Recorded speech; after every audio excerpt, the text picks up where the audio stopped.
O Chucrute FC é um podcast em parceria com Alemanha FC, Fußball BR e Rádio MW.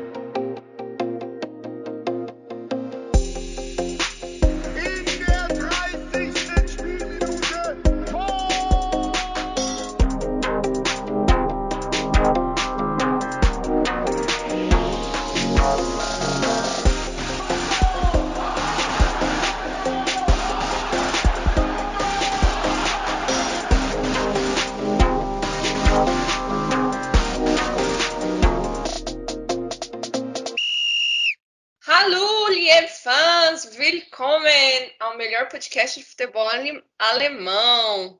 Eu sou a Simone Paiva e estarei à frente aqui nessa jornada com vocês mais uma vez. Chegamos à rodada 17, última rodada do primeiro turno e última rodada antes da parada de inverno, a Winterpause, é meu ótimo alemão. Então, chegamos na última rodada como? Com o Bayern de Munique na liderança, meus amigos. Nada mudou. Mas o Bayern não tem culpa e nós vamos falar disso nessa rodada, né? E quem me acompanha nesse podcast, ele, o maior torcedor do Duisburg e futebol goleiro da seleção de futsal, Vitor Ledemann. Fala aí, Vitor, tudo bem? Moin, alô, servus!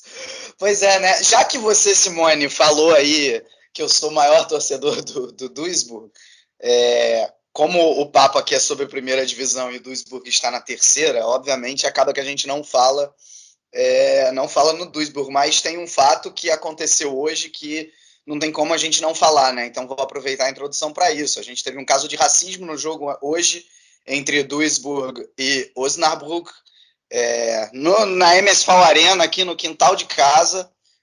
Só não fui no estádio realmente por conta da Covid. Como os casos estão lá no alto, eu estou evitando, senão provavelmente estaria lá. E veria algo nada agradável, né? Veria um caso de racismo explícito contra um jogador do Osnabrück. O bom, se é que a gente pode tirar alguma coisa positiva disso, é que dessa vez a reação foi correta, né?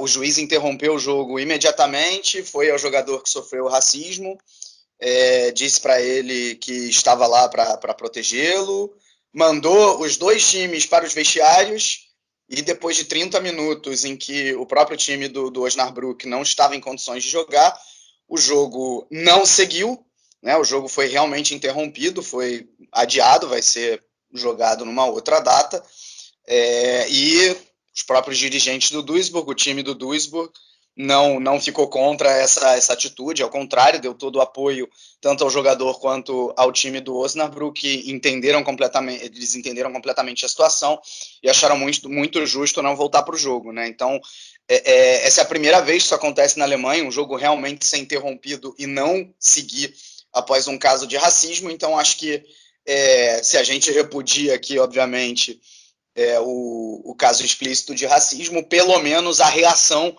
ao caso de racismo, ela foi de alguma maneira correta, né? A gente ainda tem que caminhar muito nisso. O torcedor, ao que parece, foi identificado. Espero que eu não tope mais com ele nos estádios, ou melhor, no estádio aqui de Duisburg, né? Que ele nunca mais volte ao estádio. Eu espero que nesse momento eu não vou dizer que ele já esteja na prisão, né? Porque direito à defesa todo mundo tem que ter, e aí eu não sei se o devido processo legal já permite que alguém seja preso com poucas horas. Enfim, nisso eu não vou me meter, mas que de alguma maneira ele enfrente um processo penal aí, esse torcedor.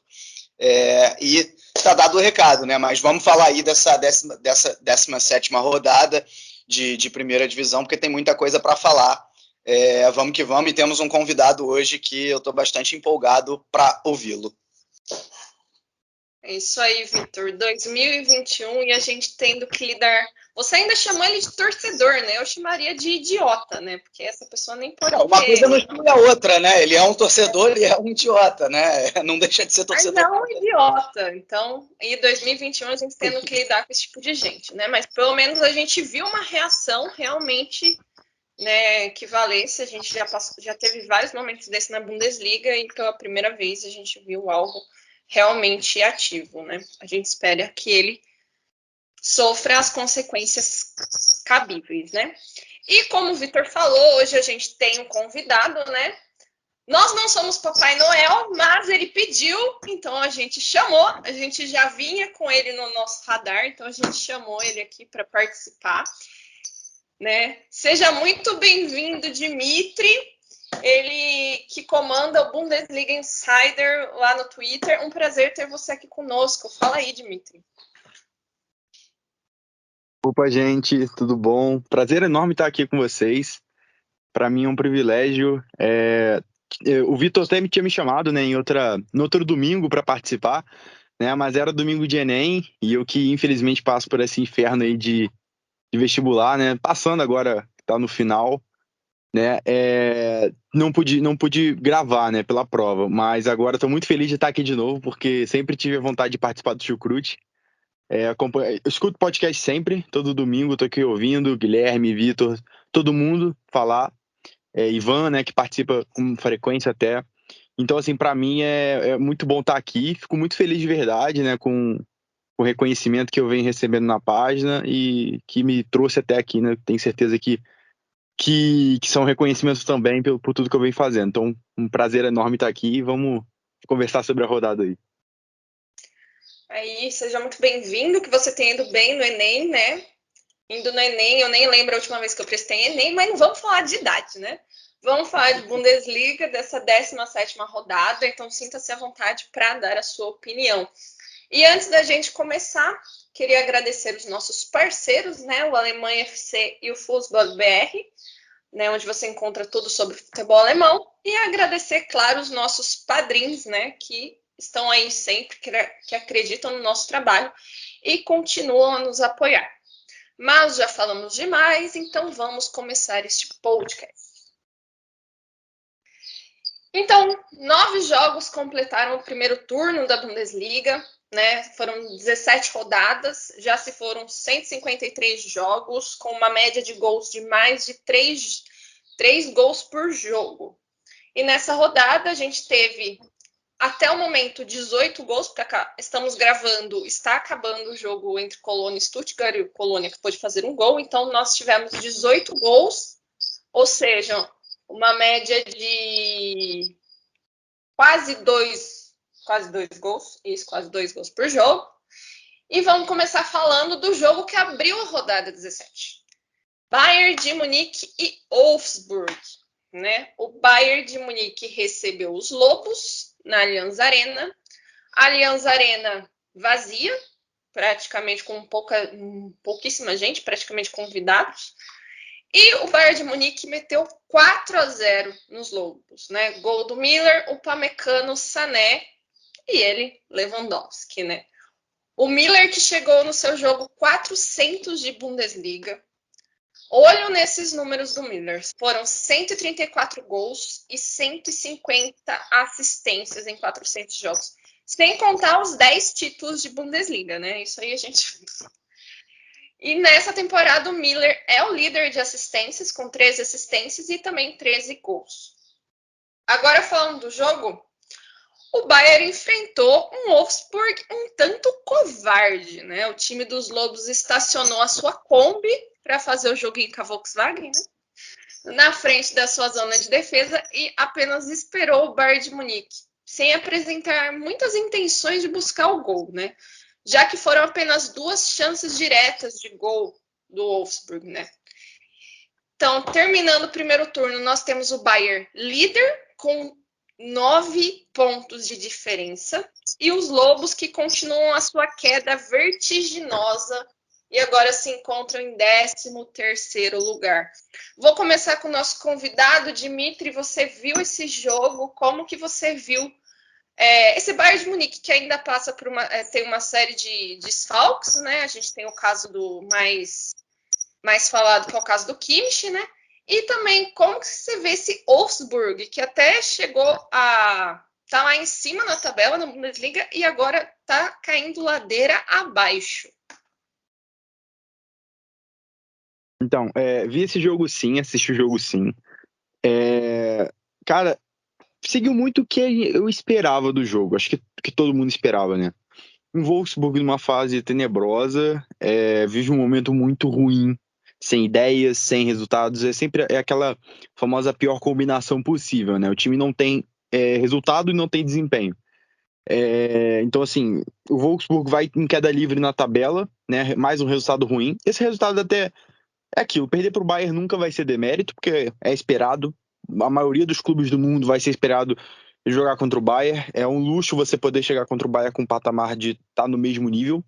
Então, Wolfsburg, mesmo numa boa fase, a gente já poderia esperar que, ok, perdeu do Bayern normal. Mas não foi bem assim, né? Não é tão simples assim, porque o Wolfsburg chega para esse jogo com realmente a expectativa de goleada histórica. E porque era um desempenho horroroso que o time vinha tendo e vem tendo, né? Continua tendo. E o Bayern de Munique se impôs. O Wolfsburg entrou em campo com uma proposta de se defender completamente, isso ficou claro. Se você vê o posicionamento médio dos jogadores do Wolfsburg, você vê que tá todo mundo atrás da linha do meio campo, impressionante. E o Bayern subindo linha, né? Porque o Wolfsburg chamava o Bayern para o seu campo.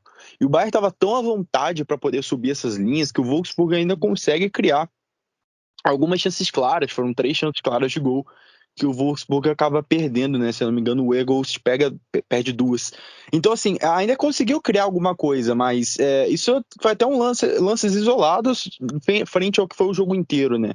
A conjuntura do jogo foi completamente o Wolfsburg totalmente apático, tentando enxugar o máximo possível que seria o placar do jogo, né? A intenção claramente foi essa. E o Bayern se impôs, entendeu? E poderia ter sido muito mais. O Lewandowski tem 4 chances perdidas de Lewandowski, né? Óbvio, o nome 4 chances perdidas, grandes chances perdidas, deixa muito a entender que foi o demérito do jogador, que o jogador, nossa, perdeu. Isso a gente tem sempre que colocar contexto nisso. O Casillas faz um milagre, um absurdo num dos chutes do Lewandowski. Em outro lance também vai muito bem. Então, assim, muitos lances foi azar, né? Parecia que nada dava certo pro Lewandowski no jogo, até ele fazer aquele golaço no final. Mas o todo do jogo foi isso. Foi um Bayern que desde o início, a gente via como que trocava passes com facilidade. O Wolfsburg parecia que os jogadores chegavam atrasados na bola, não conseguiam cortar as linhas de passe, né? E o Bayern usava muito meio campo, né? Centralizava muitas jogadas do jogo, né? Tava muito centralizado. É isso que é interessante, entendeu? Os jogadores até no posicionamento médio, você consegue ver que o Bayern faz uma linha central muito clara. E tava trocando passe com muita facilidade. O Mark Roca, inclusive, foi muito bem no jogo. Acho que fez muito esse trabalho de distribuição, muito bem esse trabalho. Mas a verdade é que o Wolfsburg não deu muitas preocupações para o time do Bayern. Exatamente. E aí a gente se pergunta, né? Eu estava lendo até um texto antes da gente começar, e o texto estava escrito o título, Bayernliga. E se tem muito essa coisa que no Brasil também a gente fala muito do Bayernliga, mas aí é uma questão que eu vou pedir para o Vitor falar do jogo, mas também a gente fala, só o Bayern ganha a Bundesliga. Mas esses adversários, o que eles estão exatamente fazendo, né? Quando a gente vai ver, boa parte, principalmente dos adversários que se confrontam diretamente com o Bayern pelas primeiras posições, na hora dos grandes jogos, meio que vamos falar a verdade, né? Arreia, né? Para o Bayern de Munique. Então, assim, quanto o Bayern de Munique realmente é culpado por essa sua, né? Por ele comandar a Bundesliga nos últimos 10 anos, né? E aí, Vitor? O que você achou do jogo e dessa superioridade do Bayern de décadas, né? Eu acho que essa discussão do Bayern Liga e da superioridade do Bayern, ela rende um podcast inteiro, né? A gente pode tranquilamente discutir 2 horas só sobre isso e tentar alternativas para como que esse domínio todo do Bayern ele pode se reduzir. Agora, assim, a palavra culpa ela nem cabe aqui. Vilanizar o Bayern está longe de ser uma solução, né? Assim, claro que o poderio financeiro faz muita diferença, mas eu acho que a mentalidade vencedora que existe no Bayern é o que acaba pesando mais. Porque a diferença financeira ela não justifica você ganhar 10 Bundesligas seguidas, que é o que vai acontecer ao final. Ao longo de 10 anos, um time não oscilar, né? Porque, vamos dizer, só teve um dos anos, que foi 3 temporadas atrás, em que o campeonato foi ser decidido na última rodada. Tirando isso, o Bayern ganhou todas as outras com uma relativa folga. Então você já vê que tem mérito nisso aí, não é simplesmente porque o Bayern tem o melhor time e porque os outros times são muito fracos comparados ao Bayern, não. É porque os outros times definitivamente, com certeza, fazem muita coisa errada e o Bayern de Munique faz muita coisa certa. Isso tem que ser dito, porque, por exemplo, você chega na França, a diferença financeira do PSG para os outros, ela talvez seja até mais ainda expressiva do que é o caso da Alemanha, e mesmo assim o PSG não ganhou 10 Bundesligas seguidas. Né? Então isso é mérito do Bayern de Munique, não é culpa do Bayern de Munique, é mérito do Bayern de Munique. O Bayern de Munique tem que ser aplaudido por isso, e não criticado. Né? E não é porque os outros times eles são fracos comparados ao Bayern de Munique, mas eles não são fracos no sentido da acepção da palavra. São times bons, são times que entre si têm uma disputa feroz, né, o que a gente gosta de falar, que a partir do segundo lugar a disputa ela é bastante aberta, e de times que você pegar aqui agora do segundo ao quinto da Bundesliga, ao sexto da Bundesliga, são times que se estivessem disputando outras ligas no continente, estariam disputando, acredito que lá em cima também, estariam brigando por Champions League. Então dizer que esses times são fracos sinceramente a coisa de quem não vê a Bundesliga de uma maneira mais aprofundada, que é o que a gente tenta fazer aqui, podcast após podcast, o Jimmy lá com Bundesliga Insider. Né? Bom, sobre o jogo, eu acho que o grande problema do Wolfsburg não é simplesmente você ter uma proposta defensiva, né? Você tentar estacionar, como a Simone muito bem disse, um belo trocadilho, né? Uma Kombi ali na frente da área. Né? E aí ela vale por dois motivos, né? Porque é uma Kombi porque é da Volkswagen, né? Em relação ao Wolfsburg, e porque a Kombi é menor do que o ônibus, ou seja, a Kombi que o Wolfsburg estacionou não foi suficiente. Deixou ali vários espaços para o Bayern de Munique poder aproveitar. Para essa Kombi virar ônibus vai precisar de muita coisa ainda para os próximos jogos do Wolfsburg, né? Mas qual é para mim o grande problema? É que assim, você entrar para se defender e entrar com a proposta de estacionar um ônibus, ela por si só ela não é um problema. Desde que você primeiro execute bem essa ideia, e o Wolfsburg esteve longe de fazer isso, principalmente no segundo tempo. Né? Acho que o Jimmy já falou bem, acho que os passes que o Bayern de Munique trocava com facilidade para a bola chegar no ataque, mostram essa falha do Wolfsburg. E não só isso, você tem que ter um plano. Quando você vai enfrentar o Bayern de Munique, você tem que ter um plano de jogo. Você não pode simplesmente dizer, vou me defender. Ok, eu vou me defender, mas quando eu tiver a chance de ter a bola, o que eu vou fazer? Como que vai ser o meu jogo de transição? Como que vai ser minha fase de transição ofensiva? Né? Eu vou, de repente, tentar jogar a bola lá na frente com o Weghorst, eu vou acelerar pelo centro do gramado com o Arnold, eu vou jogar para os lados e tentar, de repente, explorar as costas que o Afonso Davies, em alguns momentos do jogo, deixa. Mas o Wolfsburg não tinha nada disso. Como que ia ser essa transição? Não tinha. Né? E aí, basicamente, o Wolfsburg não fez nada durante a partida, à exceção ali dessas 3 chances que o Jimmy bem citou, mas que eu não chamaria nem de chances claras. Né? Foram mais chutes a gol, sem muito perigo pro Neuer do que qualquer outra coisa. Né? Então, acho que essa é a grande questão do Wolfsburg e que representa muito bem essa queda. Só dando dados, nas 4 primeiras rodadas o Wolfsburg estava 100% com 12 pontos e nas 13 rodadas seguintes o Wolfsburg fez 8 pontos. Realmente impressionante. Se você pegar só essas últimas 8 rodadas, o Wolfsburg seria o penúltimo colocado da Bundesliga. Né? Cara, e o Bayern de Munique é aquela, né? Acho que mais uma vez destacar o Lewandowski quebrando mais uma vez o recorde do Gerd Müller. Né? Ele já tinha quebrado o recorde de gols em uma Bundesliga só, e agora ele quebra o recorde de gols em um único ano. E é muito simbólico para mim que no meio desses 2 recordes que ele quebra, a gente perde justamente o Gerd Müller, que faleceu em agosto. Um jogo para mim excelente do Bayern de Munique. Acho que na ausência de Kimmich e Goretzka, o Lewandowski construiu mais, né? Tentou sair mais da área do que é o seu padrão. Não que o Lewandowski seja um jogador que fique só na área. Eu, inclusive, já coloquei várias vezes no meu Twitter coisas abordando isso. Né? Ele não é um mero centroavante que fica na área esperando bola. Ele também é isso. mas nesse jogo acho que ele fez até com mais frequência esse movimento de sair da área e ajudar a construir, talvez por uma ausência de criatividade que o Kimmich dá muitas vezes no meio campo, né? Mas que o Bayern de Munique até teve com Roca, com bons passes também, e acabou indo muito bem, né? Leroy Sané outra vez se destacando, fez um belo gol, o Thomas Müller, assim, sem palavras, né? Também agradou bastante. Agora, o meu grande destaque individual do Bayern de Munique, por incrível que pareça, é o Upamecano. Tudo bem que o Wolfsburg não ofereceu nenhuma resistência, mas ele construindo desde trás, ele impressionou bastante de maneira positiva. O próprio Jimmy tweetou sobre isso no Bundesliga Insider e, na minha opinião, coberto de razão, né? O Upamecano, não seria exagero dizer que, para mim, ele foi o nome do jogo. Né? E aí tá aí o Bayern de Munique com 9 pontos de vantagem, uma vantagem que para mim reflete bastante, diz bastante o que foi esse primeiro turno.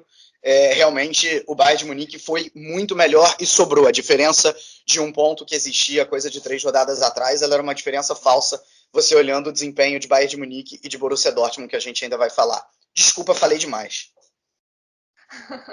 Não, eu acho importante esse ponto que você falou do Lewandowski, que com a falta, né, do Goretzka e do Kimmich, falaram até um pouco que o Lewandowski até fez um pouco menos gols, né? O cara que ele faz tanto gol, mas é que ele teve que construir mais a jogada, né? E aí a gente viu também um Bayern de Munique que fez goleadas, mas que vários jogadores marcaram, né? E isso é importante, é um time coletivo. E principalmente esse ponto no início, que eu questionei sobre a questão da Bayer Liga, né? Eu acho que é o ponto principal. Independente do dinheiro, das contratações, a mentalidade vencedora do Bayern de Munique é um negócio absurdo. Quando eles perdem, você vê a raiva que eles têm, né? Então, assim, é uma coisa assim, isso não existe, isso não tem um plano. E a gente vê que isso falta em muitos times da Bundesliga, né? E a gente vai falar isso um pouco. Para continuar falando, a gente vai falar agora de Frankfurt e mais, né? Vamos gastar meu alemão, o Rhein-Main Derby. Meu alemão é péssimo, gente. Né? O derby lá do Rio Reno. Um jogo... Do Rio Meno. Se a gente for jogar no português. Rio Reno é outro. É muito Rio, gente. Aqui no Brasil não tem tanto Rio, clássico de Rio. Mas vamos lá. Então, foi um jogo bem abaixo da expectativa, pensando no que os dois times vêm apresentando, né? O Mainz vem sendo uma surpresa nessa Bundesliga e o Frankfurt que vem numa boa recuperada, né? Teve um início de Bundesliga um pouco abaixo e agora já está lá entre os 10 primeiros, né? Terminou essa rodada em 6º lugar, né? Foi um jogo que se esperava um pouco mais, mas acabou que o Frankfurt conseguiu vencer com um gol do Lindström logo no início do primeiro tempo. O Mainz voltou no segundo tempo um pouco melhor, mas não foi suficiente para buscar o empate, né? Com isso, os dois clubes terminam o primeiro turno em 6º e 8º lugar, respectivamente. E foi um bom primeiro turno e agora tem uma pausa para recuperar. E são dois times que vêm fazendo uma boa Bundesliga.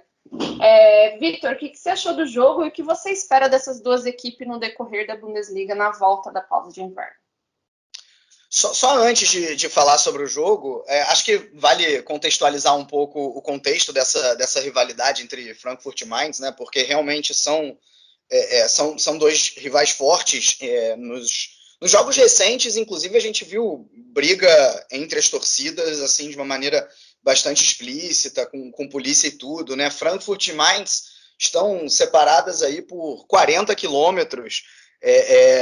E aí na Alemanha ele é até chamado de Rhein-Main Derby, né? O Reno, o Meno, o clássico dos rios Reno e Meno, porque o rio Meno ele passa por Frankfurt e ele desemboca justamente no rio Reno, que é onde está localizada a cidade de Mainz, e que a rivalidade acabou se acentuando nos últimos anos de Bundesliga, né? Na última década principalmente, porque ambos estiveram na primeira divisão em quase todos os anos, né? Então isso acabou acentuando essa rivalidade.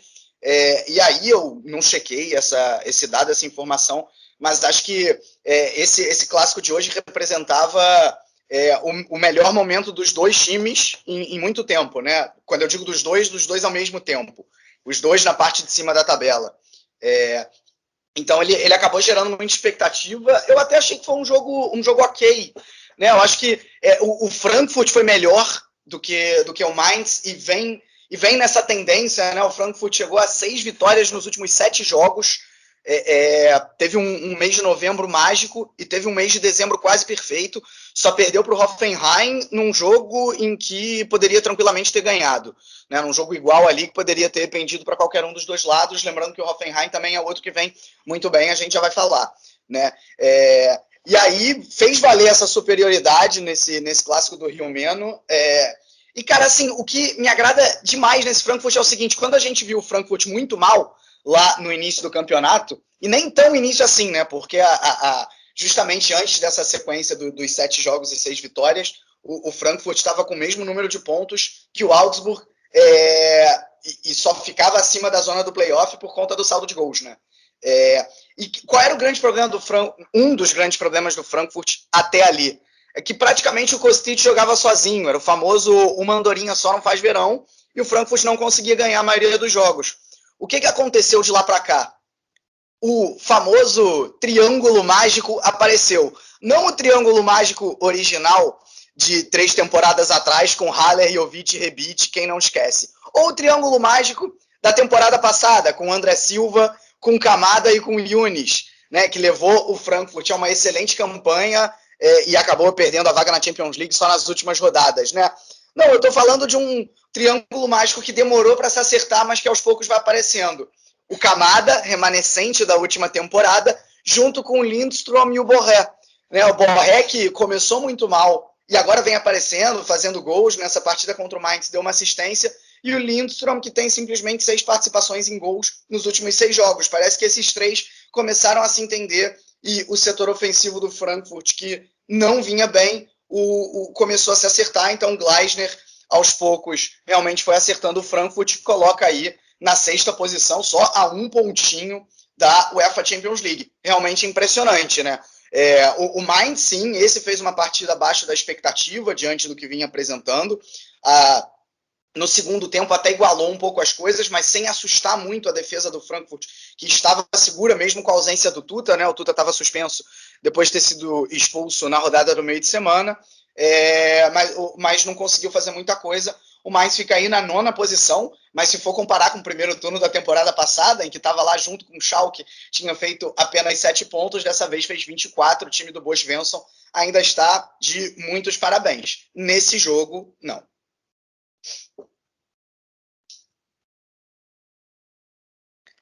Nesse jogo o Mainz deixou bastante a desejar, né? Conseguiu se recuperar um pouco no segundo tempo, mas não conseguiu ser efetivo, nem ter grandes chances muito claras, né? E o Frankfurt aproveitou da oportunidade que teve, ainda que não conseguiu efetuar outros gols, né? Mas, Dimitri, como o Vitor acabou de falar, esse Mainz no ano passado estava lá, navegando nas mesmas águas que levaram o Schalke 04 para a segunda divisão, e veio dessa temporada já apresentando até resultados surpreendentes, a gente viu até aqui nesse primeiro turno. E termina o primeiro turno em 9º lugar, e separado apenas por 3 pontos, né, do último da fase de ligas europeias, que é o próprio Frankfurt. Dá para a gente esperar um pouco mais desse Frankfurt até abocanhar uma Conference League aí, ou também um time um pouco mais competitivo, né? Mais um time aí para a gente ter mais forte ao longo dessa Bundesliga. Olha, acho que é bem possível. Acho que a gente pode ter boas expectativas para o Frankfurt, porque assim, o trabalho do Oliver Glasner estava decepcionando, né? Estava sendo bem decepcionante. O Frankfurt começa muito mal a campanha na Bundesliga, começa inclusive com uma sequência absurda de empates. Eu acho que, se eu não me engano, foram 4 empates nos primeiros 5 jogos do Frankfurt. Era algo assim bizarro, como que o time gostava de empatar. E agora o time vem encontrando sua forma, né? Vem conseguindo se quer recuperar dentro da temporada. O Kevin Trapp faz uma excelente Bundesliga, é o segundo goleiro aí, né, nas estatísticas que mais evitou gols, né, estatística especializada de expected goals e gols prevenidos. Então, vem sendo fundamental. Ele foi do fundamental nesse jogo contra o Mainz, né? O Mainz consegue chegar, finalizar, consegue criar chances, mas para no Trapp, que consegue inclusive manter o clean sheet. Então, uma grande partida do Kevin Trapp. Mas assim, esse time do Frankfurt vem embalado muito devido a algumas peças individuais importantes. Eu acho que tem. Coletivamente, esse time nem é dos mais brilhantes e nem é assim tão poderoso. Mas eu acho que individualmente algumas peças sobressaem. Obviamente o Kostic, eu acho que é chovendo molhado, pela quantidade de chances que ele cria, o quanto de jogo que ele gera. É impressionante. O Kostic é um dos melhores jogadores da Europa quando a gente fala dos jogadores que não estão em grandes centros, em grandes clubes, disputando Champions League. Eu acho que o Kostic é um desses melhores jogadores, porque o nível que ele atinge, né, dentro do Frankfurt nas últimas temporadas é muito surpreendente. É até curioso, né, porque no início da temporada o Kostic estava para sair do Frankfurt, né, ele estava querendo novos ares, né, mudar de país, quem sabe, né, e a Lazio estava querendo ele. E o Frankfurt manda o e-mail errado para a Lazio para negociar, para poder para fechar a janela e o Kostic não sair do clube. Bom, pelo visto o Kostic não ficou chateado com esse acontecimento, ficou e continuou jogando muito bem, como ala esquerda, né? E é o cara do Frankfurt. O Vitor citou muito bem o Borré, que não começou bem realmente, mas agora está se destacando. Não está se destacando, acho que no quesito final, né? Ele está com 4 gols e 3 assistências, mas não são números tão vistosos, tão chamativos. O que mais chama a atenção do Borré mesmo é o trabalho dele sem bola. É um dos jogadores mais dedicados da Bundesliga. É um dos jogadores que mais, se eu não me engano, ele é o segundo jogador que mais exerceu pressões nessa temporada, nessa Bundesliga. Então, sem bola, o Borré faz um trabalho muito importante no Eintracht Frankfurt. E ele é muito fundamental nessa pressão de saída. Você também tem aí o Indica, que está jogando muito bem na defesa do Frankfurt. O francês vem sendo fundamental nessa defesa, vem sendo um dos melhores zagueiros aí da Bundesliga. E sobre o Mainz, é um time que vem em grande fase, né? Você falou muito bem que na temporada passada a realidade do Mainz era de um time brigando para não cair. Essa mudança de chave foi muito interessante, né, por parte do Svensson, que conseguiu colocar o time num patamar novo, mas coletivamente é muito bom. Ao contrário do que eu falei do Frankfurt, né, que o Frankfurt, peças individuais às vezes até compensam o fato de outras peças não estarem no mesmo nível. O mais é o coletivo que pesa. Você não consegue pensar num nome específico do mais que se sobressai demais aos demais. Óbvio, você tem destaques. O Jonathan Burgart é um excelente centroavante, eu gosto muito dele, é muito promissor, mas ele não é o protagonista, entendeu? Você tem o Alexander Hack, que tem que ser elogiado, porque ele é um dos melhores zagueiros dessa Bundesliga também. O alemão tá jogando muito bem nesse time do Mainz. Então, assim, você tem jogadores nesse time que são interessantes, tem o Widmer, né? Mas o que pesa mesmo para o desempenho é o coletivo. O que pesa mesmo é um time que trabalha coletivamente, que trabalha para poder jogar um futebol até vistoso, eu diria, não é brilhante, mas é vistoso de ver pela organização. E é um time que não tem medo de jogar, que enfrenta os adversários que tem na frente e enfrenta com tudo. O que falta no mais mesmo é ter constância, o que falta é conseguir manter resultados. Conseguiu conquistar mais vitórias. Às vezes o time deixa alguma vitória escapar, até algum empate escapar, toma um gol no detalhe. Aquela questão da mentalidade que falta para vários clubes da Bundesliga. Mas como um todo, para fechar falando do duelo em si, né, direto dos dois, foi um duelo que não atendeu as expectativas mesmo, mas eu acho que foi um jogo muito disputado. Acho que foi um jogo assim que os dois times quiseram, sabiam do poder do outro e sabiam do momento do outro. Os dois times viviam num momento muito bom na temporada, entendeu? Então acho que entrou muito nessa fase. Mas, como eu disse, o Kevin Trapp fez uma excelente atuação, impediu que o Mainz fizesse o gol, né? Para mim foi o man of the match. O Borré também foi muito bem, com a assistência decisiva. E foi isso. Não foi um jogo que atendeu expectativas, mas são dois times que estão surpreendendo muito na temporada. Eu acho que o Frankfurt, sim, tem muita chance de pegar vaga em competição europeia pela ascendente que o time está tendo na temporada. Eu acho que esse é um ponto importante quando a gente fala que o jogo não atendeu expectativas, porque a gente esperava um pouco mais, né, de bola, um jogo mais incisivo, né, apresentando até um pouco do que os dois times têm feito, mas como são dois times que estão num equilíbrio muito parecido, principalmente se a gente olhar na tabela, foi realmente esse ponto do Dmitry, foi um jogo bem estudado. Mas continuando, vamos lá agora para... Ih, travou meu computador. A gente vai falar de Hoffenheim e Borussia Mönchengladbach, né? O Hoffenheim e o Borussia Mönchengladbach empataram em 1-1, um jogo que os potros saíram na frente, né? O Borussia Mönchengladbach que vem numa fase assim terrível, né? A gente acabou de falar de Frankfurt, né? E o treinador do Mönchengladbach deixou o Frankfurt na última temporada para vir para o Gladbach, o Adi Hütter. E ele está extremamente pressionado, né? Já que já nos últimos 5 jogos foram 4 derrotas, né? O Gladbach vem numa queda vertiginosa, o time ainda não se encontrou com o treinador. Estava conseguindo vencer, saiu, né? Saiu ganhando com um gol do Embolo aos 35 minutos, né? 1-0. Mas o Hoffenheim, que vem numa boa fase, né? Um time muito equilibrado, muito interessante. Eles estavam mais incisivos, tinham mais intensidade, buscavam mais o jogo, mas a eficiência para finalizar e marcar o gol não ajudava, né? Mas lá, aos 90 minutos, o Hoffenheim encontrou o gol com Akpoguma. Vamos lá, Simone. E acabou que o Borussia Mönchengladbach, que estava a ponto de levar seus 3 pontos e dar uma leve respirada, levou o empate, né? Dmitry, eu vou começar com você. O Adi Hütter tem essa pausa de inverno para pensar bastante, né? O time ainda não se encontrou com ele. E o Borussia Mönchengladbach também passa por um momento de muitos rumores de vários jogadores querendo sair. Temporada decepcionante até aqui dos potros, né? E o Hoffenheim, que vem realmente apresentando uma temporada muito interessante. E a gente pode esperar um Hoffenheim que traga resultados como o do Julian Nagelsmann da temporada, 3 temporadas atrás?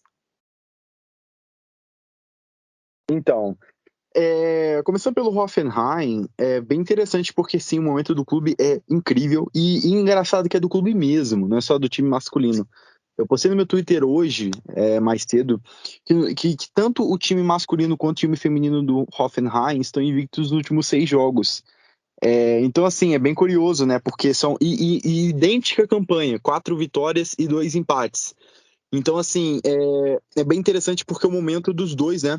É muito similar, né? Tanto do masculino quanto do feminino. O time masculino do Hoffenheim é aquilo. Vive um momento muito bom, está numa ascendente na tabela, com realmente subindo como um foguete. O time, eu gosto muito, né, do jeito que o Sebastian Hoeneß monta esse time, eu acho que ele é interessante. Tem alguns jogadores do Hoffenheim que para mim são interessantíssimos e é muito bom de ver. O Kramaric, eu não vou falar muito dele porque é chovendo molhado, porque é um excelente jogador que eu gosto muito dele. Ele jogou esse jogo mais aberto, né, mais aberto pela esquerda, né. Eu prefiro mais ele centralizado, naturalmente prefiro mais ele centralizado, mas enfim. Eu tenho o David Raum, que para mim é um dos melhores jogadores jovens da Bundesliga, né? Se você pensar em sub-23.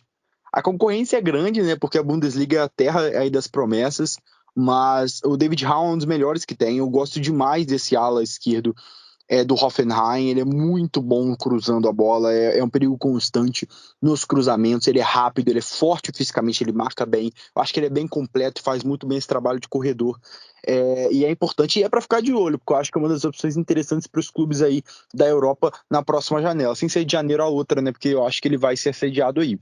E o Grealish, né, que é o zagueiro central, que é volante de origem, que faz papel aí de construir, né? A bola passa muito por ele nessa construção de jogo, de ser essa referência técnica de saída de bola, né? Recuar esse volante para a zaga, fazer uma linha de 3 é até algo assim, até meio conservador, né? Uma ideia antiga no futebol, mas que vem dando muito certo no Hoffenheim. De qualquer maneira, o time vem numa fase incrível, encarou um Mönchengladbach numa fase completamente diferente, né? Era o confronto das realidades contrárias, né?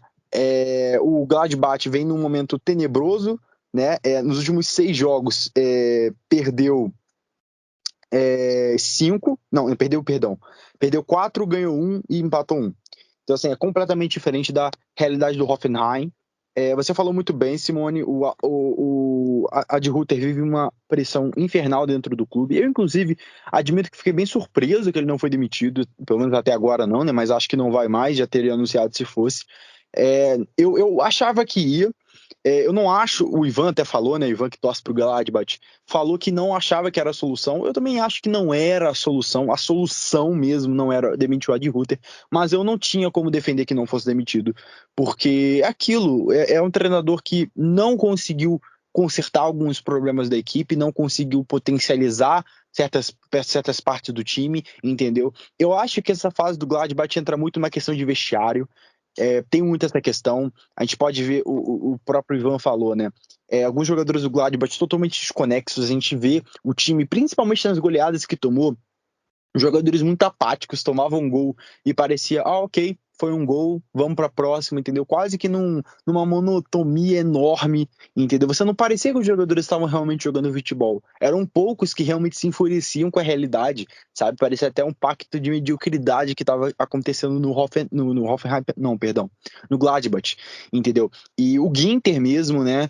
Tá tendo muita polêmica aí sobre a saída dele, porque ele tá em fim de contrato. O Zakaria mesmo tá sendo assediado por vários clubes, o Bayern de Munique, o Borussia Dortmund, são times que estão na briga por ele. Então, assim, o Gladbach está numa situação complicada no vestiário. Tem o Marcos Thuram também que pode sair do time aí, tem a chance de sair do time. No todo, o Gladbach tem muito mais time do que a tabela mostra. A posição na tabela não compactua com o que o time está produzindo, entendeu? Assim, não, compactou com o que o time está produzindo, mas não compactou com o elenco que possui, com a tradição que possui mesmo, né? O Gladbach, a gente, até no século passado, a gente estava acostumado a ver o Gladbach, né, brigando com o Bayern todo ano. E é um time tradicional da Bundesliga, é um time que ano passado estava disputando Champions e conseguiu fazer uma boa fase de grupos, uma ótima fase de grupos, competiu muito forte com o próprio Real Madrid, entendeu? Chegou a ganhar do Real Madrid. Então, assim, não faz sentido, é uma ruptura muito grande de nível do Borussia Mönchengladbach. E para mim, a decepção da temporada. Assim, se você parar para pensar, ok, você pode disputar com o Leipzig, mas pelo fato do Gladbach estar na posição que está, brigando para não cair, eu acho que não tem como ser outro, entendeu? E foi esse jogo, foi até surpreendente, porque o Gladbach consegue competir muito bem contra o Hoffenheim. É claro, o Hoffenheim para mim é superior, para mim o Hoffenheim merecia vitória, né? Porque produziu mais, porque pressionou mais, porque foi mais para cima. O expected goals inclusive mostra isso, né? 3.35 pro Hoffenheim contra 2.11 do Gladbach. Essa diferença mostra, né, que os gols esperados, né, claro, o Hoffenheim deveria ter marcado mais, mas parou numa excelente atuação do Sommer, que finalmente, né, o Sommer voltando aí a ser protagonista no Gladbach, porque nos últimos jogos vinha jogando muito mal. Sommer não só não vinha salvando muitas chances de gol, como também vinha errando algumas saídas de bola. Ele até erra uma saída de bola que o André Silva perde aquela chance inacreditável no jogo entre Leipzig e Gladbach. E nesse jogo ele foi o protagonista, né? Salvou aí o Gladbach de uma derrota que parecia certa, né? Contra o Hoffenheim antes do jogo e durante o jogo, né? Pelo que o Hoffenheim produzia. Uma vitória já era milagrosa, né? Com o gol do Embolo aos 35 do primeiro tempo. Mas o empate já fica um bom resultado. Acho que fica um bom resultado pelo que os dois times vêm produzindo. Aquilo. O time pode jogar bem, sempre vai ter aquele dia que o goleiro adversário vai encarnar, né? Vai catar tudo, vai fechar o gol. Então, assim, o Hoffenheim, acho que é de se lamentar sim não ter ganho esses 3 pontos em cima do Gladbach, porque são muito importantes, ainda mais pela fase que o Hoffenheim vive, mas não acho que é motivo para se martirizar, não é motivo para você sair, meu Deus do céu, porque é normal, todo time vai encarar. O próprio Bayern empatou com o Gladbach na primeira rodada com um Sommer, infernizando a vida do Lewandowski. Então, assim, acho que é mais do que normal, ainda mais um goleiro como o Sommer, que por mais que não esteja no seu melhor momento, ainda assim tem muito potencial para fazer diferença nesse momento chave. Mas, enfim, pro restante da temporada, vamos ver como vai ser essa pausa de inverno. Muitos times vão mudar quando a gente voltar em questão de contratações, sabe? Eu não espero um mercado muito movimentado, não espero mesmo, mas vão haver movimentações e eu tenho certeza que algumas dessas vão ser bem impactantes, porque sempre tem, entendeu? Mas vamos ver como vai ser. O Gladbach apostou em manter o Adi Ruther, Eu acho que é válido, mas para manter o Ad Ruther precisa ter uma mudança dentro do time. Precisa ter uma mudança de mentalidade, os jogadores precisam acordar para o que está acontecendo, porque eles parecem estar numa espécie de transe dentro da temporada. Isso não pode acontecer. Realmente o Gladbach está no pacto de mediocridade. E eu vejo muito acontecendo quase que com, óbvio, patamares diferentes, situações diferentes. Não estou falando que é igual, estou falando que é curiosamente semelhante ao Grêmio do Brasil, do Brasileirão, né?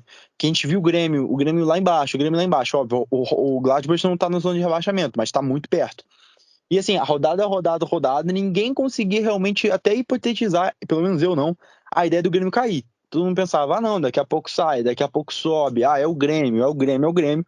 Os jogadores com um grande time, muito diferente do patamar que eles se encontravam, o time não tinha nada a ver com a posição na tabela que eles estavam, e ficou lá, e acabou caindo.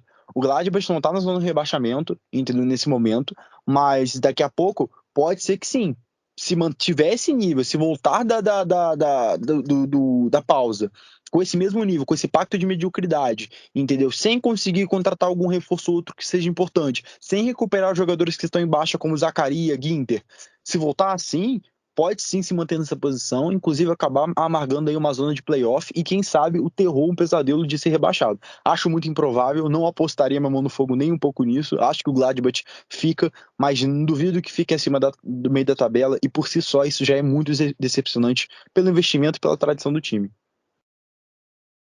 Exatamente, né? O Borussia Mönchengladbach, acho que também é um ponto que pesa aí para não demitir o Ad Ruther, que são 6 meses ainda que esteja indo muito mal, né? E o Borussia Mönchengladbach pagou uma multa cara para liberar ele lá do Frankfurt, né?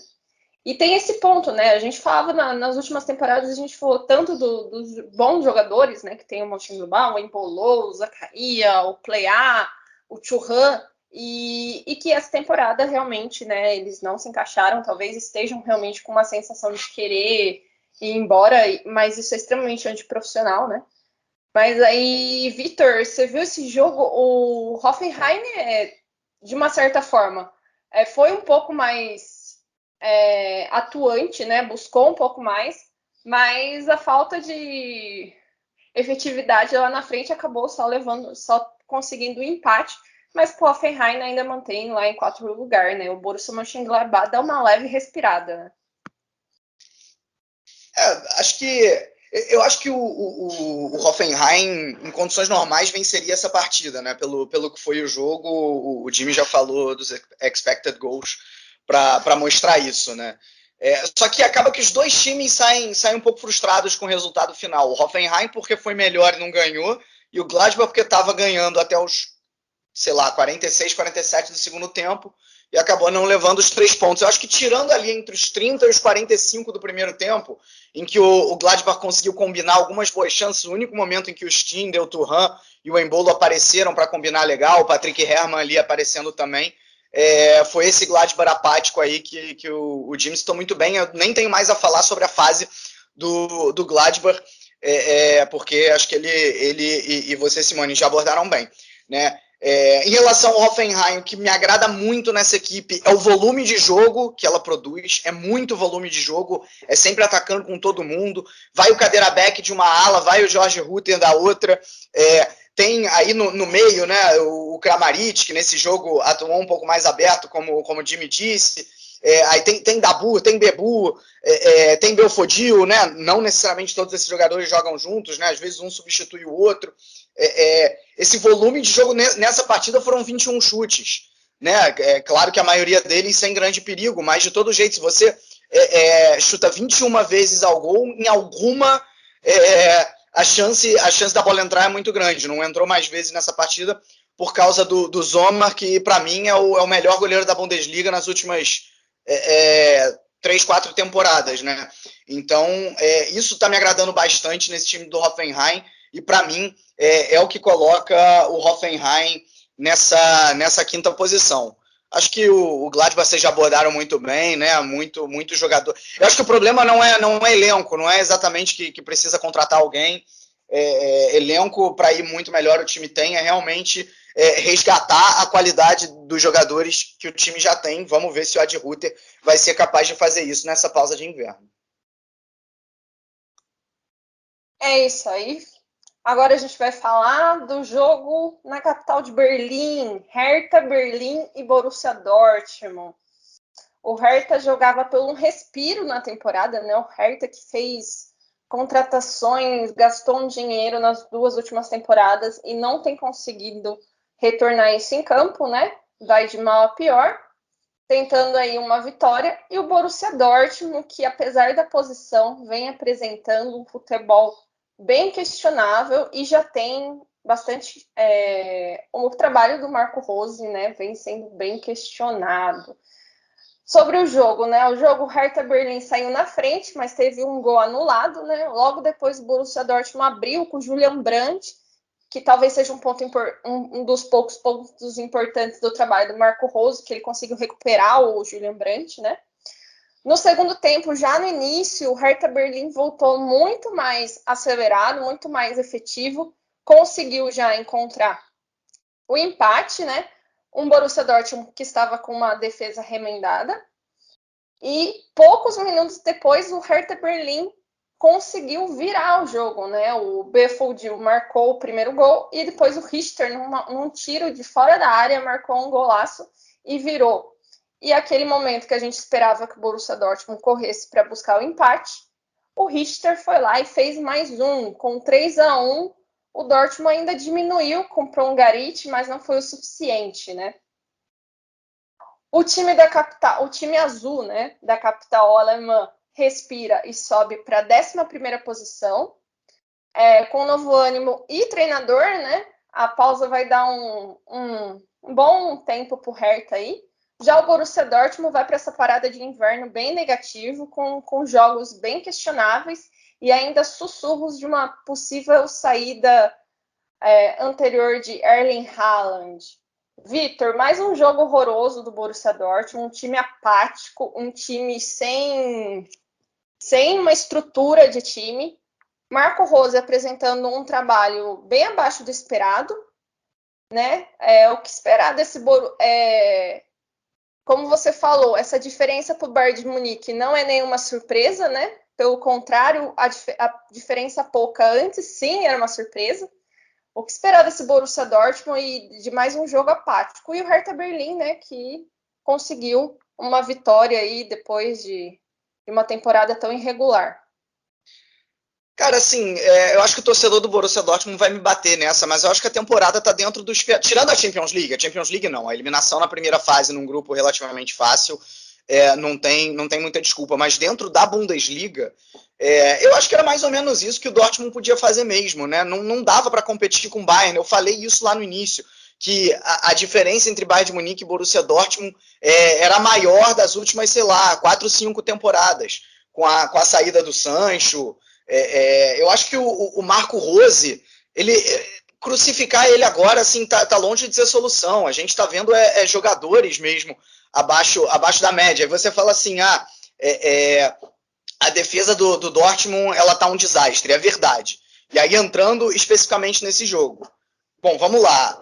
Tinham muitos desfalques, né? O Hummels machucado, Akanji machucado, Bellingham, que não é exatamente um jogador da defesa, mas que também pode fazer parte ali do sistema defensivo quando o time está sem a bola, estava suspenso.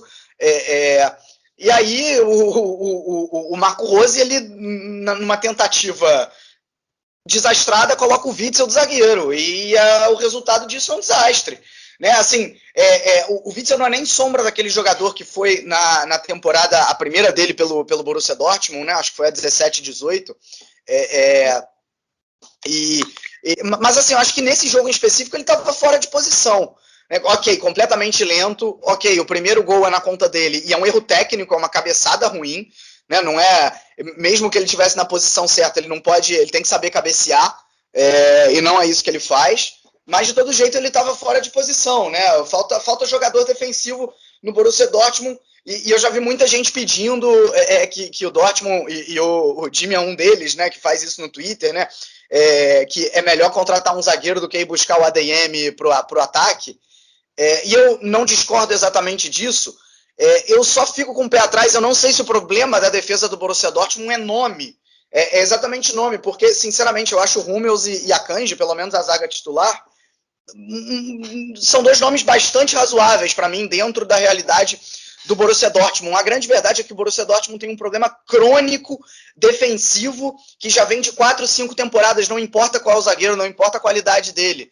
Né? É um problema muito mais de sistema do que um problema do indivíduo que está por ali. Então, ok, pode ir lá buscar um bom zagueiro, pode ir lá buscar o Schlotterbeck, que é um excelente zagueiro lá no Freiburg, que se chegar vai com certeza agregar. Eu só faço a pergunta, o Freiburg joga num sistema defensivo muito mais consistente do que o sistema do Borussia Dortmund, então não adianta nada você trazer bons nomes se você não acertar o seu sistema defensivo, e é isso que está acontecendo com o Borussia Dortmund, né?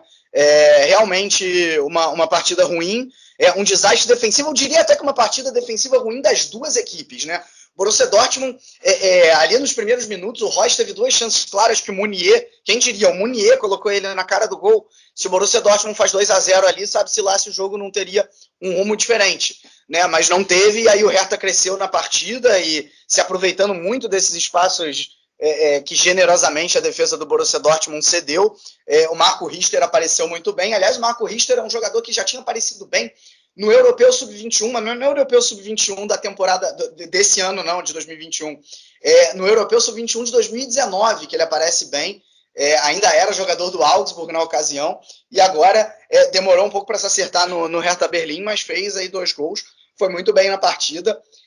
E em relação ao Hertha Berlim, cara, assim, não dá para você fazer uma análise do trabalho do Tayfun Korkut por enquanto, né? O cara tá há 3 jogos no comando, não dá para falar nada, mas uma coisa que já passa a impressão é a de que o Hertha Berlim pelo menos é um time mais corajoso, é um time que pressiona mais, é um time que não fica mais acuado na defesa, é um time que vai para cima e que corre mais riscos, né? Tanto é que perdeu para o Mainz no meio de semana por 4-0, por quê? Porque correu mais riscos. Decidiu mesmo assim correr esses riscos contra o Borussia Dortmund, poderia ter dado errado, como eu disse no início do jogo, o Dortmund teve chances claras, mas dessa vez o risco deu certo e o Hertha Berlim ganhou por 3-2, né? Nessa montanha-russa de muitos times irregulares da Bundesliga, tá aí a 4 pontos acima da zona de rebaixamento, mas com muitos times entre si e a zona de rebaixamento, né? São 4 times, Bochum, Wolfsburg, Gladbach e Augsburg, que estão entre o Hertha Berlim e a zona de rebaixamento,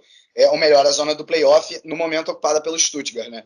Então, vamos ver se esse trabalho, entre aspas, de risco do Tayfun Korkut leva mais glórias ao Hertha Berlim, porque o time, a exemplo do Gladbach, né, que a gente acabou de falar, o time é muito melhor do que esses 21 pontos que o primeiro turno sugere. Acho que esse ponto acho que tanto do Hertha quanto do Borussia Dortmund, né, essa questão passa muito também pelas diretorias. O Hertha Berlim saiu fazendo contratações, pagando muito caro por jogadores, às vezes, com nome ou que vinham de momentos bons passados, né? Acho que coloco o Piontek aí nessa. E o Borussia Dortmund, eu acho que sim, ainda precisa contratar um zagueiro. Eu vejo o Hummels com o Akanji como uma boa dupla, mas precisa de uma peça maior, porque a gente não pode contar com o Zagadou. O Zagadou voltou de lesão e já falaram que ele está cansado, e a gente está para uma pausa de inverno, ok, ele estava sem ritmo, mas precisa de uma peça. Mas também esse ponto de estrutura mesmo, realmente, o Borussia Dortmund há anos vem sofrendo, não tem uma estrutura defensiva, não tem uma boa cobertura, os zagueiros sempre ficam muito expostos, então isso é bem complicado. Dimitri, que você, que nem o Vitor falou, né, não dá pra gente cobrar ainda do treinador do Hertha, né, ele só tá 3 rodadas, então ainda tem muito para acontecer, mas já dá um pequeno respiro para esse time que já vem há 2 temporadas amargando temporadas bem difíceis e vendo o seu rival que subiu da 2ª divisão fazendo bem melhor que eles, né? A grande diferença entre o Union Berlim e o Hertha, eu diria que é o trabalho. Eu diria que o Union ele tem planejamento, o Hertha ele não tem. O Hertha tem dinheiro. É engraçado falar isso, porque o Hertha faz uma janela de mais 100 milhões de euros, né? depois outra de uns 40, não lembro. Ao todo são, acho que 150 milhões de euros investidos, né? E esperava-se que o Hertha mudasse de patamar. Mas as contratações em si eram contratações de o quê? Jogadores jovens, né? De ligas paralelas de times menores. Então eles compram o Trossard do Lyon, que não estava estabelecido ainda no Lyon, mas mostrava um bom potencial. Compra o Piatek, que foi uma ótima contratação, se você parar para pensar no que ele fez na Série A. E teoricamente se espera sim que o resultado seja bom. Mas aí que tá a questão, a contratação não é para o diretor comandar, não é para a torcida comandar, é para o treinador.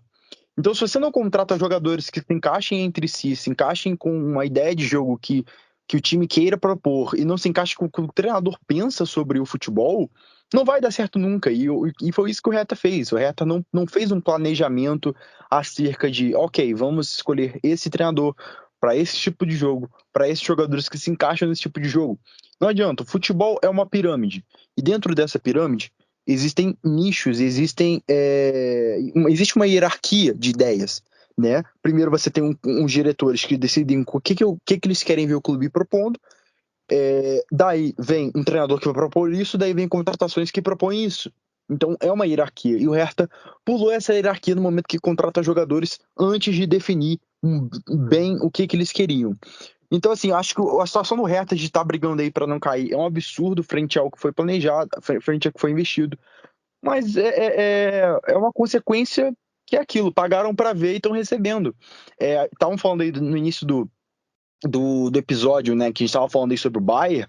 O Bayern não se monta, e que o Vitor falou brilhantemente que não é coincidência, não é sorte, é mérito, porque o Bayern tem planejamento. O Bayern, ele tem investimento, mas os investimentos do Bayern nem se comparam aos investimentos que Manchester City, que PSG, que Chelsea fazem na Europa, próprio Real Madrid, nem se comparam, entendeu? O Bayern não tem essa política. Aliás, o futebol alemão como um todo, não à toa a contratação mais cara da história do clube é o Lucas Hernandes, que custou 80 milhões de euros, que para o mercado 80 milhões de euros está longe de ser um valor absurdo, está muito longe, e ainda por cima foi uma multa rescisória.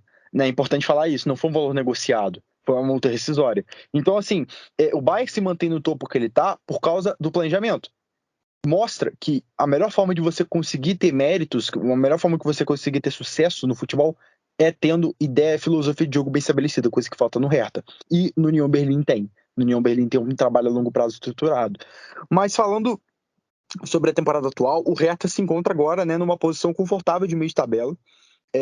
Em frente à zona de rebaixamento, 4 pontos não é tão confortável, mas acho que o Hertha tá com uma posição frutífera para eles conseguirem galgar aí algo acima, porque já é melhor. É impressionante, né? Mas estando em 11º na Bundesliga, o Hertha já está numa posição muito melhor do que esteve nas últimas temporadas, que geralmente acabou lá para bem mais baixo que isso.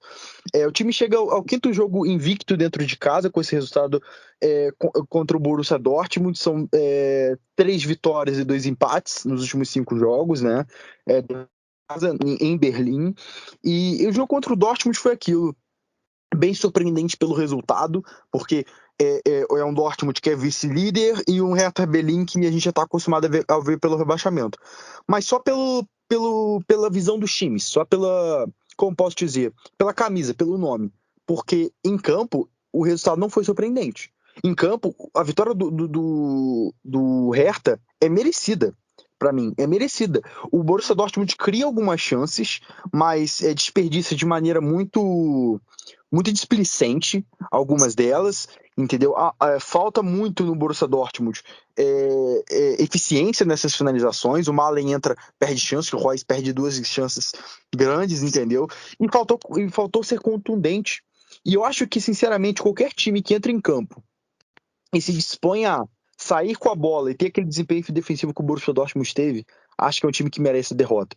O Borussia Dortmund não é só esse jogo não, mas falando desse jogo em si, como exemplo, é impressionante. Toma gol de saída de bola de erros técnicos. claríssimos. Primeiro, os jogadores com a bola no pé parecem não saber o que fazer. Os jogadores parecem que eles não sabem quando sair, porque a saída de bola é a base de qualquer filosofia de time. Como seu time vai construir a bola jogando? Como que seu time vai trabalhar e vai quebrar a pressão adversária? Entendeu? Como que seu time vai chegar à frente? Existem várias formas de você sair com a bola. E o Borussia Dortmund parece que tira 0 em todas elas. Se fossem matérias de escola, o Borussia Dortmund estava reprovado com 100% de aproveitamento, 0 em todas as matérias. Porque é impressionante, entendeu? Os jogadores não se entendem na saída de bola, não existe uma noção de aproximação para o outro ultrapassar e passar. Eu fiz uma análise do Domenico Tedesco na Bundesliga Insider no Twitter, justamente frisando muito a saída de bola. E é muito claro como que ele trabalha essa saída de bola, entendeu? Por mais que o Leipzig tenha tido 3 jogos, né? Derrota, empate e vitória, nos 3 jogos eu percebi muito claramente que a saída de bola do Leipzig estava estruturada da maneira que eu pensei que ia ser, né? Que eu planejei que ia ser. E isso mostra que o técnico sabe o que ele está fazendo, mesmo em pouco tempo. E a minha impressão sobre o trabalho do Marco Rose é que ele não sabe. Eu tenho muita crítica com o trabalho do Marco Rose, já fui muito criticado lá no Twitter, inclusive, por isso, porque eu não gosto do trabalho do Marco Rose. Eu não acho que ele é o único culpado. Sim, ele tá num ambiente de lesões, ele tá num ambiente de Covid, que atrapalha, entendeu? Eu entendo que existe, concordo plenamente com o Victor sobre a questão do problema crônico da defesa do Borussia Dortmund. Isso para mim é muito claro. Mas para mim é muito evidente também que o sistema defensivo do Dortmund é incapaz de resolver chances. O Marco Rose chegou e ele foi incapaz de consertar esse problema defensivo, entendeu? Simone falou que foi pro jogo com a defesa remendada, e foi no papel, mas na prática parece que tá remendada todo o jogo, entendeu? São jogadores que não conseguem se compreender, não conseguem entender a função do outro dentro de campo. Não há comunicação, eu tenho muito essa sensação que não há comunicação. O Hertha Berlin faz o gol anulado, né, no jogo do Maolida, né, que ele marca o gol anulado. Ele marca entre o Kahn e o Witsel sozinho, os 2 jogadores fechando ele, e ele consegue finalizar no meio entre os dois. Nenhum dos dois esboça nenhuma reação. E essa é a minha sensação. O Meunier, eu não gosto do Meunier, acho que ele não agrega para o Borussia Dortmund. O Borussia Dortmund precisa muito de peças novas. O Victor, eu concordo com ele que o problema máximo crônico é sistemático, mas eu acho que individualmente também. O Witsel tá no nível baixíssimo. O Witsel eu gostava demais dele, achava ele um volante muito subestimado, mas agora o nível dele é horrível. É um jogador desconcentrado, um jogador lento, um jogador sem reação, que não agrega no jogo do Borussia Dortmund, principalmente jogando de zagueiro. É até complicado julgar ele porque ele está improvisado. O Pongracic não mostrou que veio até hoje. Não jogou muito, mas também não mostrou que veio quando jogou. O Schulz, meu Deus do céu, o Schulz é uma decepção enorme no Borussia Dortmund. Ok, ele é um reserva, mas é um reserva, é aquilo. Se o jogador está no seu elenco, alguma hora você vai precisar dele. Pode ser o jogador último da lista, alguma hora ele vai entrar em campo. Então você não pode ter o luxo de ter um jogador tão fraco tecnicamente como o Schulz, porque é isso que aconteceu com ele. Ele teve bom tempo no Hoffenheim, brilhou muito, mas despencou de nível desde então, e hoje ele é um jogador extremamente vulnerável, é uma avenida realmente. E o Emre Can, que pra mim também é outra história de fraco. Enfim, individualmente, o time do Borussia Dortmund, os nomes não são tão ruins quanto eles estão jogando, entendeu? Mas ainda não são os ideais. E o Borussia Dortmund tem poder financeiro para ir no mercado e contratar. O Marco Rose dá uma entrevista falando que não dá por causa da Covid. Eu entendo que isso afeta os cofres sim, um rombo sim, mas tem condições de contratar, tanto que antes, tudo bem que eles acham, bem provável que o Erling Haaland saia, mas eles não têm certeza disso, não tem como ter certeza disso. Eu não acho impossível que o Haaland fique, acho bem improvável, mas não é impossível. E antes mesmo de ter esse dinheiro certo na mão, eles já estão indo lá contratar o ADM, e notícias falam que o valor gira aí em torno de 50 milhões de euros. Então, assim, é financeiro o problema, porque o Dortmund teve um superávit nas últimas temporadas de balanço financeiro. O fair play financeiro permite que o time gaste até 100 milhões de euros, né, pelas finanças das últimas temporadas. Então, o Dortmund, qual é o foco do time? É contratar o ADM? Ou é manter essa defesa ridícula que está tendo, com essa displicência de foco, esse pacto de mediocridade que parece até o do Gladbach, que eu falei, que os jogadores parecem que estão no mundo da lua ali na defesa, entendeu? Então essa é muita sensação. Contra o Hertha, foi decidido o placar em cima de 2 erros defensivos, que o time está mal organizado, não está, a defesa está fora de linha, entendeu? Os jogadores são desatentos e erram saída de bola da pior maneira possível. O Brandt erra o passe em um, no outro é o Schulz, entendeu? Como eu disse, os jogadores não se entendem, parece que se conheceram ontem e estão jogando hoje, nem parece que o Schuss está no Borussia Dortmund há umas 3, 4 temporadas, o Brandt a mesma coisa, entendeu? Nem parece que esses jogadores se conhecem já faz de tempo, falam a mesma língua, vários deles, entendeu? É realmente muito estranho isso. Respeito que seja um problema crônico, concordo completamente com o Vitor sobre isso, já falei isso várias vezes, mas o Marcos para mim faz muito pouco frente ao que ele poderia fazer. Ele não, para mim não é um time sem personalidade na mão do Marcos. Eu acho que o trabalho dele é extremamente questionável e para mim é um trabalho decepcionante. O desempenho na Champions foi terrível. Ser eliminado na fase de grupos é tenebroso, ainda mais um grupo super acessível como era aquele. Podia não passar em primeiro, mas acho que era muita obrigação passar em segundo, mesmo que o Sporting tenha um bom time. O Borussia Dortmund, cara, tem um dos melhores jogadores da Europa, que é o Haaland, mesmo que ele tenha se lesionado. É um absurdo. E nessa Bundesliga, o Borussia Dortmund rende muito, tem muitos resultados por caráter individual. Agora o Brandt tá jogando bem, tá decidindo, já vem de vários jogos participando de gol, entendeu? O Royce estava jogando muito até o tempo atrás, o Haaland, que é o protagonista, o Kobel, que salva muito o time, não jogou esse jogo, entendeu? Mas assim, mas no todo é isso. Para mim, vejo muito pouco do Marco Rose na temporada do Borussia Dortmund. Vejo muito pouco, inclusive no caráter negativo mesmo. Acho que o Marco Rose, ele tá assistindo de camarote essa temporada, porque eu não vejo que a culpa dele, os problemas do Dortmund, mas, então assim, nenhum problema do time atual é culpa do Marco Rose na minha visão, mas também nenhum ponto positivo é culpa dele também. Eu acho que é mérito individual, óbvio, não tem como tirar tudo, mas é o que eu enxergo. Acho que o Marco Rose tem que melhorar muito, tem que percorrer um longo caminho para poder recuperar a situação dentro dele do clube. Bom, agora falando dos outros jogos da rodada, né? A gente teve Leipzig e Arminia. E a Arminia teve uma importante vitória, né? Fora de casa, foi 2-0 em cima do Leipzig. Gols de Serra e Okugawa. O Arminia que jogou no contra-ataque contra o Leipzig. Mas o Leipzig fez um jogo bem decepcionante. Nada funcionou. Teve mais posse de bola, mas o time não conseguiu construir. O time do agora Tedesco, né? Federico Tedesco. E a Arminia Bielefeld ainda teve o Klose expulso aos 70 minutos, mas isso não impediu que o time ainda fizesse mais um gol. Com isso, a Arminia Bielefeld, que está, né, em penúltimo lugar, consegue 3 pontos muito importantes, né, na briga contra o rebaixamento. E o Leipzig tem essa pior temporada do Leipzig, o primeiro turno, né, desde que ele subiu para a Bundesliga, né, o Leipzig tem menos pontos do que nunca na primeira metade, né, então vamos ver como o Federico Tedesco tem muito trabalho aí e tem essa pausa para tentar encaixar o time do Leipzig. Tivemos Greuther Fürth e Augsburg. Não tem muito o que falar desse jogo não, gente, foi bem monótono. Foi um jogo bem abaixo, né? O Greuther Fürth que conseguiu uma vitória aí há 2 rodadas atrás, mas é um time que está lá embaixo, né? Tem apenas 5 pontos, né? Já o Augsburg termina em quinto, né? Com 18 pontos.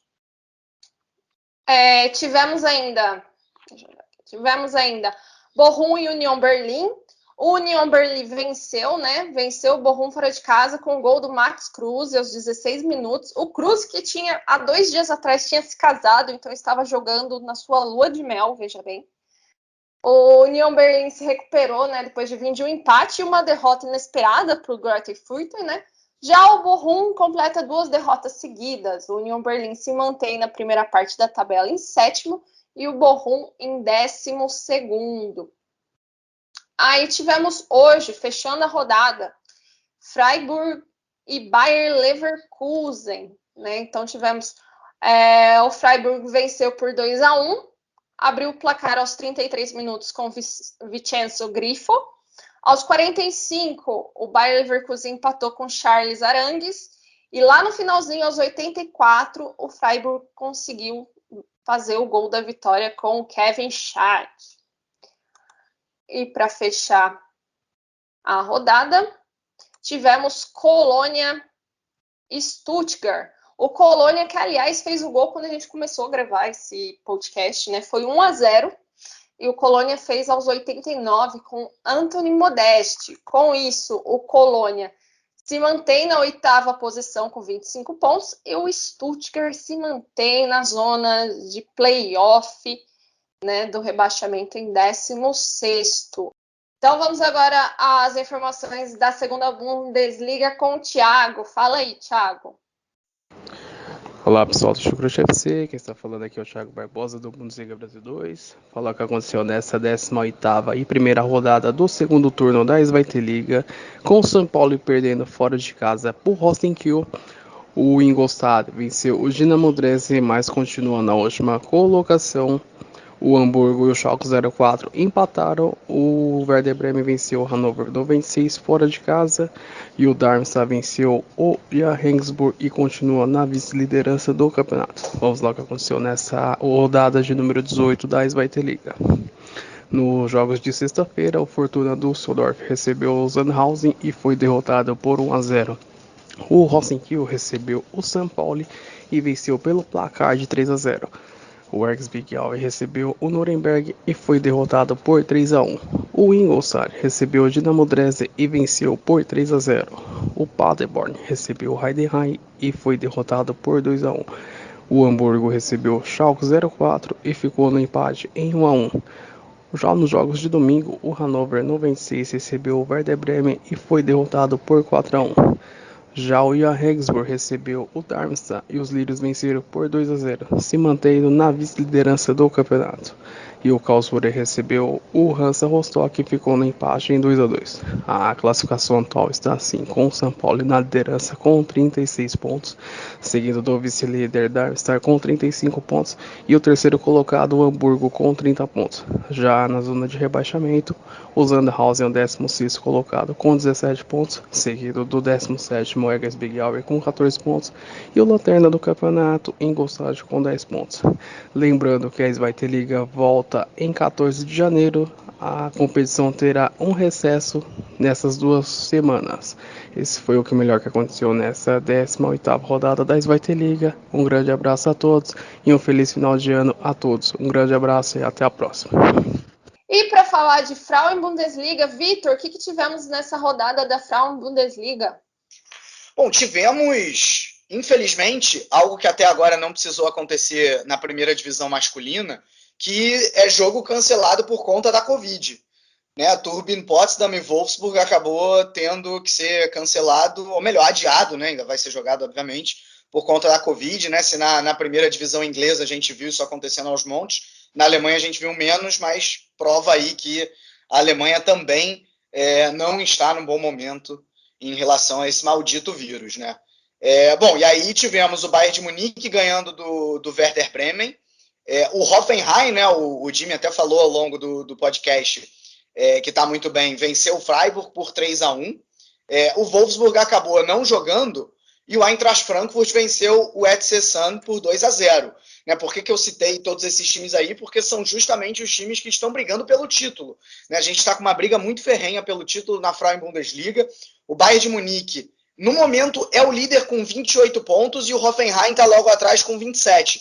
O Wolfsburg é o terceiro com 26, mas, como eu falei, com um jogo a menos. Ou seja, se ganhar esse jogo que falta, assume a liderança ficando um pontinho acima do Bayern de Munique. E você ainda tem o Eintracht Frankfurt com 25 pontos na quarta posição. Ou seja, só 3 pontos atrás do líder Bayern, ou 4 caso o Wolfsburg vença essa partida que falta. Né? Então a gente está tendo uma Frauen Bundesliga bastante emocionante, diferente da nossa querida Bundesliga masculina, perdão.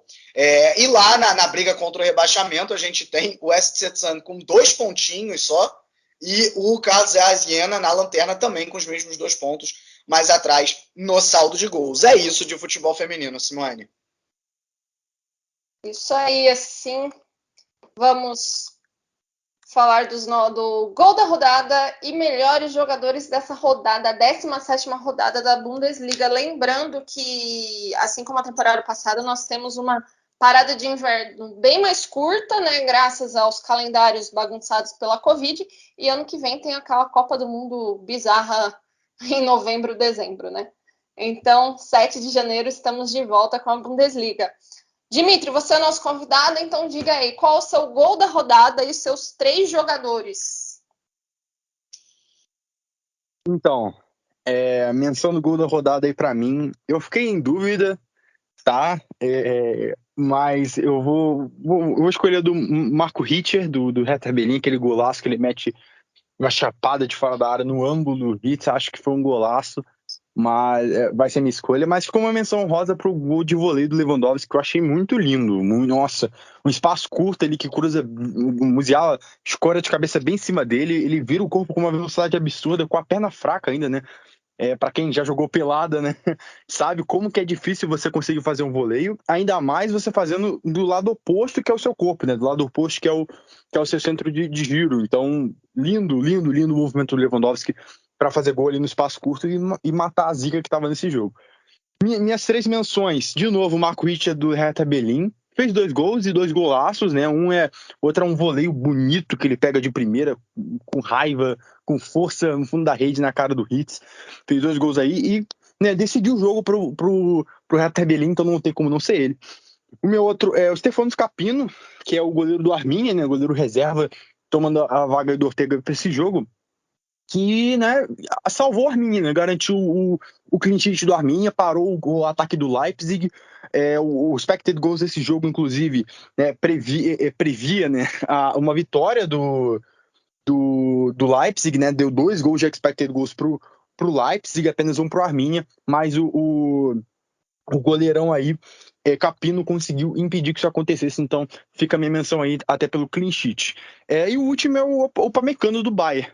O Upamecano aí que para mim desfilou, o Vitor falou muito bem no início do podcast, grande atuação, muito sóbrio na defesa, absoluto ali na marcação, saindo muito bem com a bola, bolas longas, inclusive fez seu gol, né? O Upamecano, que é um zagueiro de muitos poucos gols na carreira, muitos poucos mesmo, assim, óbvio, zagueiros marcam poucos gols, mas o Upamecano nessa média marca menos ainda. E uma menção honrosa bem breve do Lacroix, que eu acho que fez uma excelente partida contra o Lewandowski, e menção honrosa para ele, que foi muito bem mesmo. E aí, Vitor, qual foi o seu gol da rodada e seus 3 jogadores? Cara, gol da rodada eu vou homenagear Max Kruse, até por ter se casado, né? E aí chegou 2 dias depois e fez um golaço diferente de um certo Douglas Costa. E ele pegou também de primeira, com pouco espaço. Enfim, acho que foi realmente um gol bonito. Meus 3 destaques, 2 deles os mesmos do Dimitri, Upamecano e Richter, acho que ele já justificou muito bem. Meu terceiro nome é o Lindström do Frankfurt, até pela fase em que ele está vivendo também. Nessa rodada ele fez aí o gol da vitória no clássico do Rio Mena, então tá aí Upamecano, Richter e Lindström. Eu praticamente copiei os jogadores do Vitor. Eu escolhi os mesmos, fiquei com o Upamecano, o Richter e o Lindström no Frankfurt. Mas o meu gol, eu vou ficar com o gol de voleio do Lewandowski. Então a gente teve 3 gols diferentes e jogadores praticamente iguais. Terminamos aqui, então tivemos a nossa última rodada da Bundesliga. Agradeço o Vitor, agradeço o Dimitri por ter aceitado participar com a gente nesse podcast. Agradeço vocês que estiveram com a gente neste ano e fiquem tranquilos que a pausa é bem curtinha, então não vai dar tempo nem de sentir saudade. Boas festas a todos e tchau!